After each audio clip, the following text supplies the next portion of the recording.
कौमी असम्बली की sub committee के बराए तालीम और तरबियत का दूसरा इजलास जारी है। मजीद जानते हैं डॉन न्यूज की नुमाइंदा रुखसाना खान से। रुखसाना, बताइएगा इजलास का एजेंडा क्या है?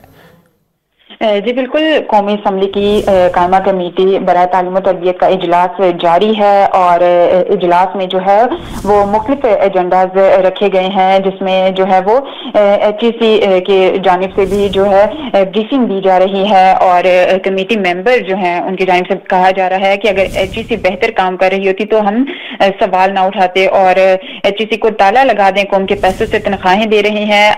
आज अगर HEC के मुलाजमीन के पर्सनल इश्यूज हों तो हर आदमी कोशिश करेगा और कमेटी मेंबर की जानिब से बताया जा रहा है कि HEC ने हमारे तसल्ली बख्श जो है वो जवाबात नहीं दिए। एक वाइस चांसलर आता है तो यूनिवर्सिटी का नक्शा बदल देता है। Doctor Anwarul Hasan Gilani consultant HEC की जानिब से बताया जा रहा है कि इदारे का वाइस चांसलर बड़ा अहम होता है और कितनी यूनिवर्सिटीज के वाइस चांसलर तैनात नहीं हुए। खैबर पख्तूनख्वा की 24 पब्लिक यूनिवर्सिटीज जो है उनके वाइस चांसलर तैनात नहीं किए गए और इसके अलावा doctor Anwarul Hasan Gilani consultant HEC की जानिब से बताया जा रहा है कि पंजाब की 30 यूनिवर्सिटीज में जो है वाइस चांसलर नहीं है। बहुत शुक्रिया रुखसाना अपडेट करने के लिए।